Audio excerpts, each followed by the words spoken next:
Beautiful. Thank you. And as they said, now is our time for meditation. So I invite you to just, as you're in that place of letting go and allowing, just let your body relax into the back of the chair and breathe deeply. Maybe have a shorter in-breath and a longer out-breath. Feel your shoulders relaxing.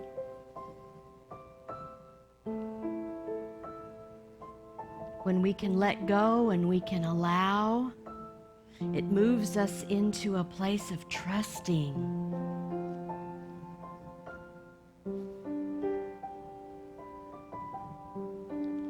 So this morning we're going to pray our 5 principles,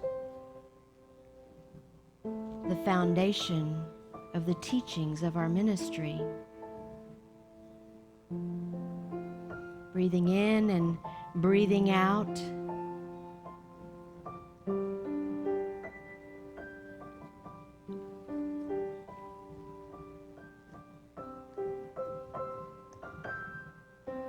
We begin with God is. God is all there is. God is everywhere present. God is omniscient, omnipresence, omnipotent. God is in all things, always. We know this. We believe this. We have conviction around this, knowing that there are not 2 powerful beings, but there's only one presence and one power in the universe, and that is God the Good.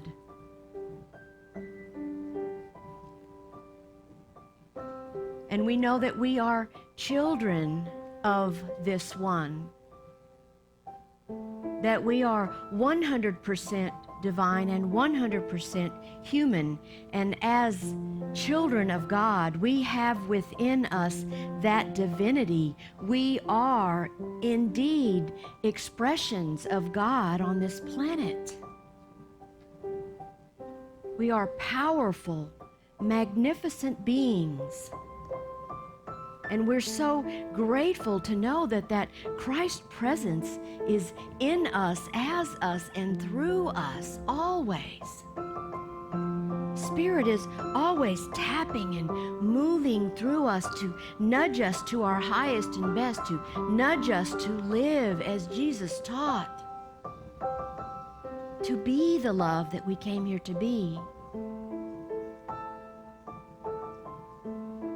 So God is, I am.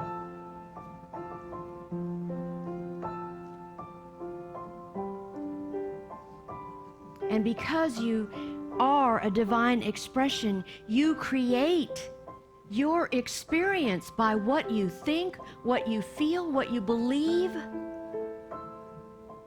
what you understand to be the truth for you is what you create. Because we're always co-creating with the one. Our mind is part of the mind of God, and therefore we are very creative in our expression. Because God is spirit, God does not have hands or feet or ears or mouth. We are here to be that, to do that mighty work. So we're careful about what we think. We spend our time monitoring our thoughts to make sure that we are being that pure expression that we came here to be.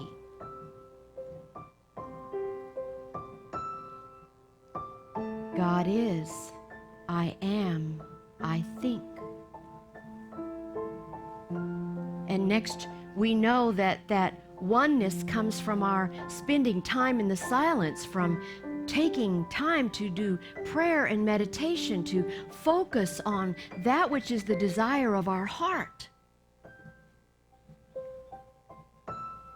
And so we pray believing, we pray knowing that whatever it is that is a true desire is already manifesting and being brought into expression through the oneness that we are with God. God is, I am, I think, I pray. And when we have prayed and meditated about that which is ours to do, we have a very clear discernment about how to move into action to do that which is ours to do, to express our divine potential, to express those spiritual faculties that we came into this planet to create. When we are prayed up, we're tuned in, tapped into spirit, and we know what is ours to do. And we take those hints of spirit and we move forward. We take action. We do that which our heart is calling us to do. And when we do this, everyone benefits. When we are all living our divine purpose, everyone can celebrate that we are living the truth of our being. God is, I am, I think, I pray, I live the truth I know. And this is the way it truly is. This is the way we truly choose to move into expression of the One. And so we say thank you, indwelling Spirit, for this opportunity to remember how precious and special we are and how creative we are to bring about that which is ours. And so it is, and so we allow it to be. And whenever you're ready, just open your beautiful eyes.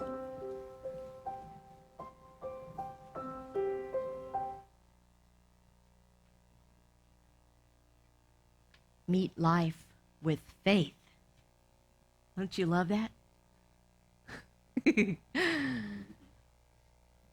So, if you're taking a road trip, you've decided to go on vacation and you're taking a road trip, and you run into a detour sign, or you run into a bridge that's out, or a slow down sign, or some kind of detour that takes you in a different direction, you don't give up your trip, do you?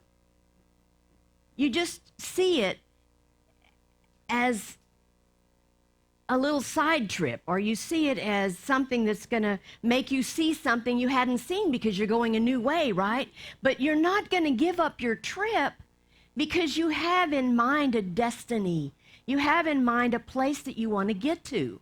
And so that excitement of where you're going and how you're going to get there is not stopped by any little minor detours.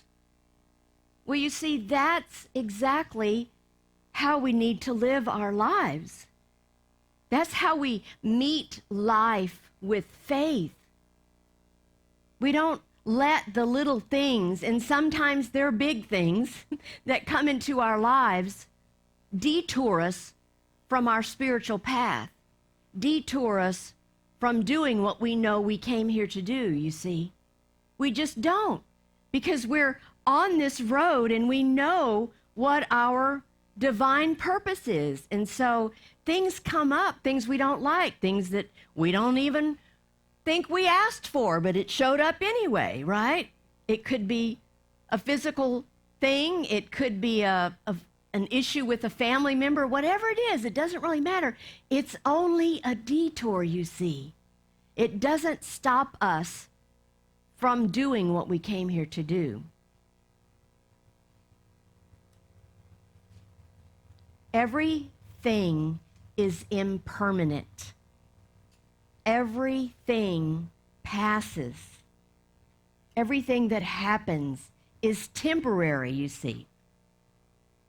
All these things that happen in our lives are temporary, and they can be dealt with one by one, and they don't need to keep you from your ultimate goal. The way that we do that is by meeting each event with our highest form of faith that we can possibly manifest. Because there is always a door ready to open for us, as long as you don't let fear block it, right? That's the thing that keeps us often from moving forward. So this is our last week of our theme of faith. And we have an affirmation that we've been saying. Let's say it together one more time. I stand firm in my faith, happy and thankful. So what does that mean, to stand firm in your faith? Well, I think to me, what it means is it's a time to pause. When something comes up that looks like a detour or something I'm not really interested in doing, it's a pause, isn't it? I take a deep breath and I go, oh, I wonder what this is about, right? It's a pause. It's a time to look at how I'm going to renew my faith around this thing. It's a time of greater trust. It's a time for digging down a little bit deeper and looking for that strength, looking for that one source, that one power, that God within myself. Digging down. It means I can see a situation as an opportunity, perhaps. Oh, I wonder what this is supposed to teach me, right? There's lessons always coming at us. All kinds of lessons. So if I choose to, I can begin to see it with spiritual eyes and not with my physical eyes that don't always like what I see showing up, right? That's the difference. Human or divine? Human or divine? It's like a balance. We're doing this all the time. How am I looking at this? How can I see this? So yesterday I prayed with a congregant just exactly for this exact thing. We prayed on the phone, and she said, I just don't like what I'm seeing around me. It's not comfortable. I don't want to see it, and just going on and on about that. And I said, well, what if you chose to see it differently? What if you chose not to look at it as something that you don't like? Because what are we doing in that moment? We're judging. We're judging, right? It's bad. It's either good or bad, right? We're all these black and white. No. How about we have a new perception? How about we meet it with faith? Because everything is impermanent. We practice these principles I just went through with you. We practice these principles and we remember that Jesus, the way shower, taught us exactly what it is that we need to do. We see everything with eyes of love. Eyes of love. Instead of seeing, she was seeing people around her that were not kind or loving, or she just didn't like seeing them the way they were being, right? Well, what if you change your perception and you see them with eyes of love? If you are trusting that God is in all things always, that means you are always in the exact right time and place in every single moment, whether you like it or not.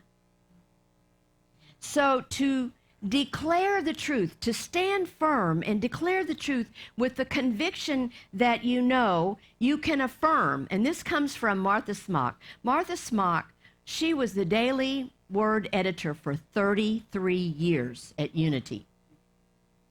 So she writes a lot, and she's been, she wrote a whole lot for Unity. So I'm drawing on her wisdom. She says, you can affirm, I have faith in God as the one presence and the one power.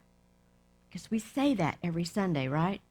This kind of power and strength, she says, will melt away any seeming fears.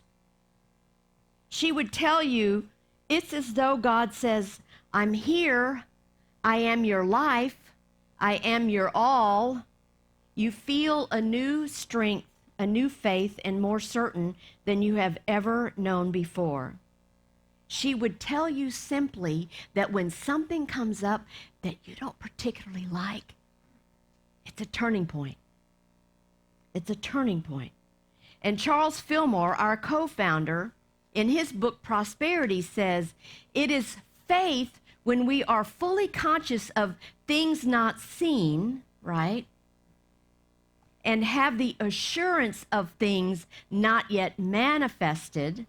In other words, faith is that consciousness of in us of the reality of the invisible substance that is everywhere present and of the attributes of mind by which we lay hold of.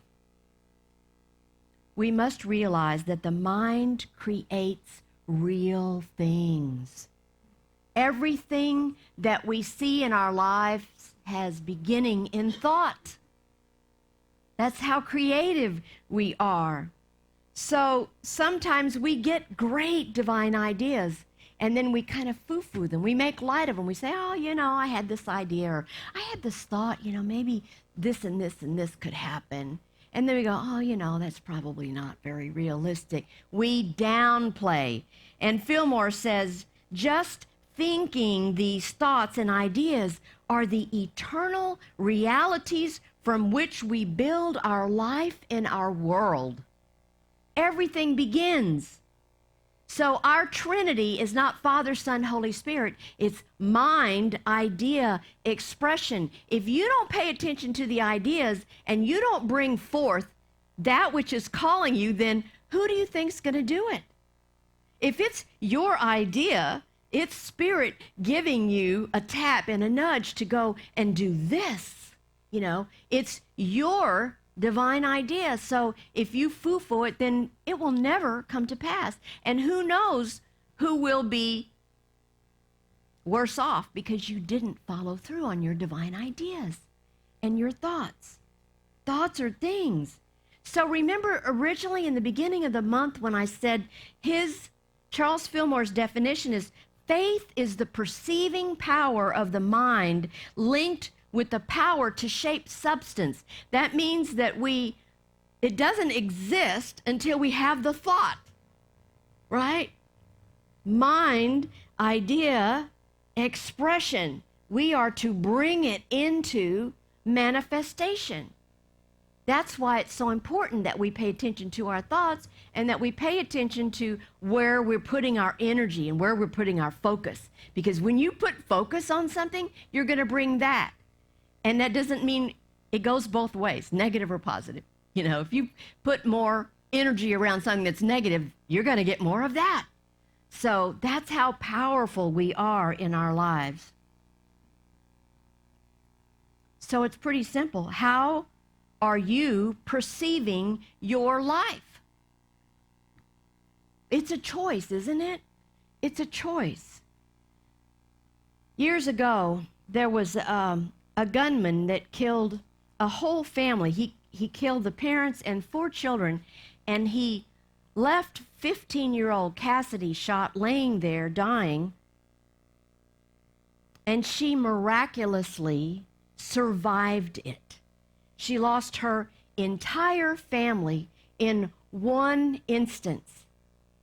And at their funeral, Cassidy gave a eulogy, and she quoted Harry Potter's mentor, Dumbledore.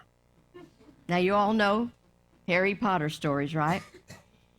Happiness can be found even in the darkest of times if one only remembers to turn on the light. This young woman made an extraordinary choice to choose love. To choose love after that horrendous ordeal that she went through. So in the scriptures today, and we interpret the Bible metaphysically, we're in 1 John chapter 5, verse 1 through 4. This section is called Faith Conquers the World. Everyone who believes that Jesus is the Christ has been born of God, and everyone who loves the parent loves the child. By this we know that we love the children of God when we love God and obey his commandments. For the love of God is this, that we obey his commandments, and his commandments are not burdensome.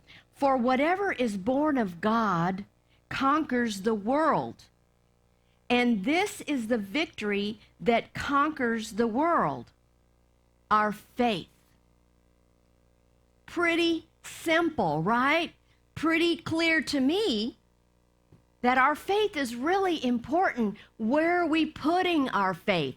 What are we believing? What are we thinking? What are we choosing? And are we choosing love? In Charles Fillmore's Revealing Word, he said, to keep his commandments metaphysically means to command, to control, and to direct every thought according to the harmonies, law of love to one another. Always it goes back to love, doesn't it? Always. Love is the harmonizing, healing power of our planet. Metaphysically, we understand that we are first spirit, right? So why is it normal for us to love God as we do? Because our soul faculties have their inception in spiritual being first. We're spirit first and foremost, and we rest in that. In the same way, we love our parents because of the care that they gave us when we were infants, right? This care arouses that trust in us for our parents. To me, to overcome the world is that conviction of faith to know that what we see out here in the world is relative. It is changing. It is always going to be changing. It is never going to be the same. If you like to be in control and you like things to stay the same, you're not going to be very happy in your life because everything is changing, always, constantly, right? And what is absolute is the good of God. That's the only thing that never changes, is that God is in all of it. So if we know that Spirit indwells us, that shows our faith, that helps us to overcome the challenges of our lives. Our faith in the Christ within enables us to overcome the world. That's what that means, to overcome the relative of the world and to see things from the absolute, from the Christ of us, right? So let me tell you the rest of the Cassidy story. You know, the author of the Potter books, J.K. Rowling, she got wind. Somebody told her about Cassidy and the eulogy that she wrote. And so she sent her a personal handwritten letter in the purple ink from Dumbledore, a wand, and several autographed books. Now, we know that there's no way that those things could replace what she lost. However, they demonstrate a way to soften each other's pain, doesn't it? Just soften it just a little bit. Alan Cohen, our Course in Miracles guy, says, when faced with fear, anger, or guilt in yourself or another, ask yourself, is there another way that I could look at this that would bring me relief or peace or more ease?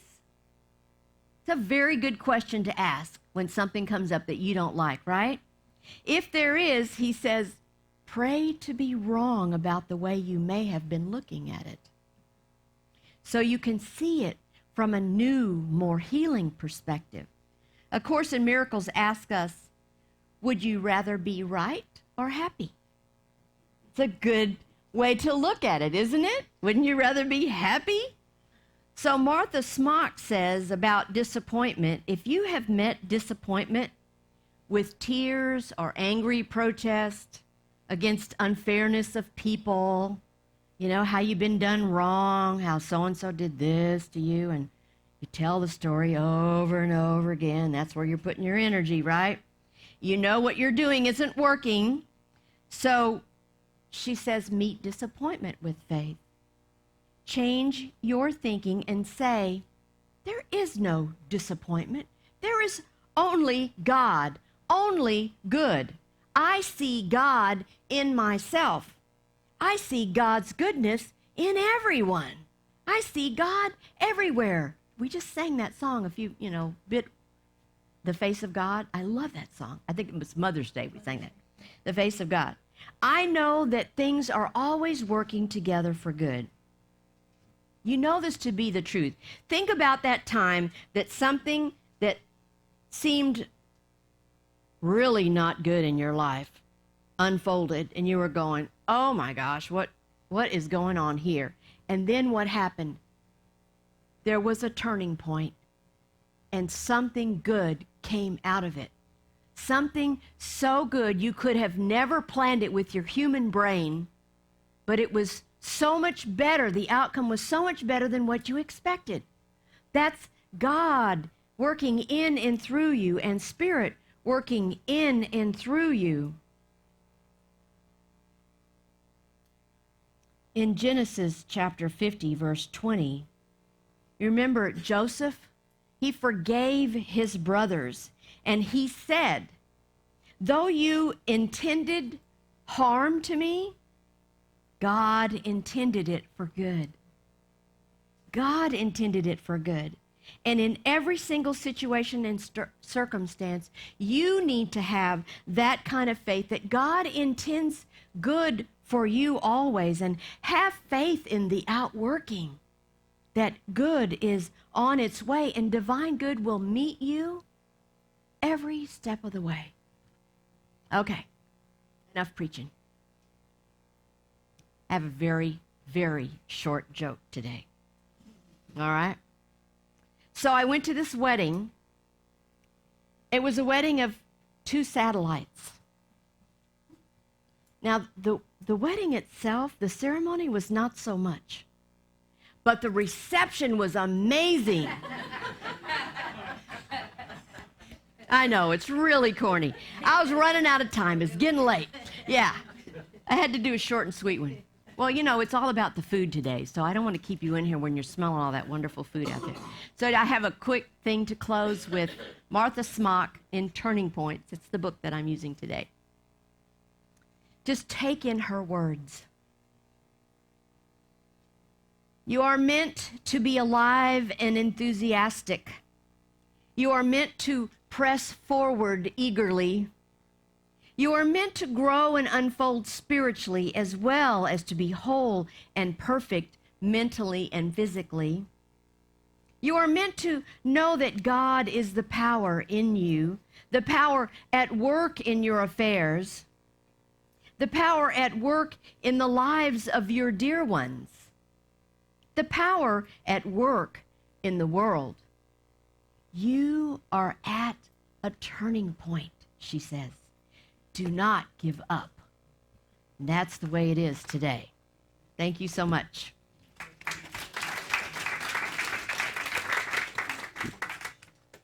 And now's the time in our service when we share from our good into the good of this community. And whether you've given automatically online or through Breeze or PayPal or whatever, we thank you for the gifts for those who are on Zoom this morning as well.